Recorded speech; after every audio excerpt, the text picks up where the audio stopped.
C'est en uniforme de vétéran de l'armée rouge que Vladimir Spiransky nous accueille.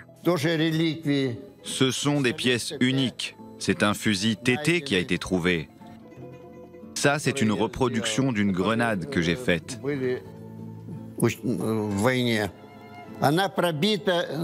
Et ça, ce sont les débris d'un 35 mm qui a été détruit par les Allemands.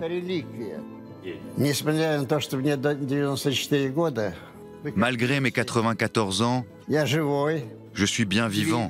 Je travaille, je conduis toujours la voiture. Avec Ephraim, président de l'Union des Invalides de guerre, on a construit ce musée. Le musée de l'héroïsme juif. Pourquoi ce musée est nécessaire? Parce que ces dernières années, les gens ont oublié ce qu'était la guerre. Ils ont oublié les horreurs.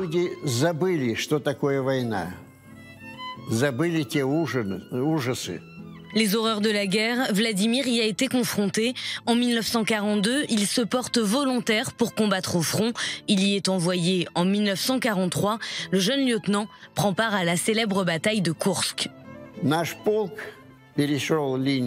Notre régiment a percé la ligne de front. Et j'ai vu cette horreur.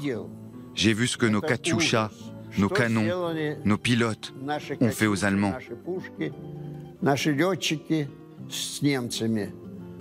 C'est une tragédie humaine, une tragédie, les gens qui s'entretuent.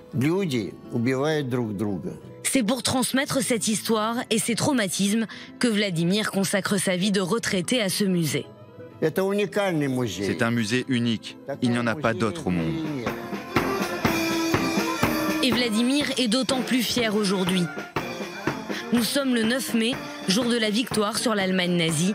Comme chaque année, Vladimir rejoint ses compagnons de guerre installés à Ashdod pour une cérémonie en présence de la ministre israélienne de l'Alia et de l'intégration et du maire de la ville. C'est un rassemblement pour raconter la Seconde Guerre mondiale aux gens, pour que tout le monde soit au courant de ce qu'il s'est passé. On est ici pour que la jeune génération connaisse la Seconde Guerre mondiale, qu'elle s'en souvienne. Sans nous, il n'y aurait pas cette victoire sur l'Allemagne.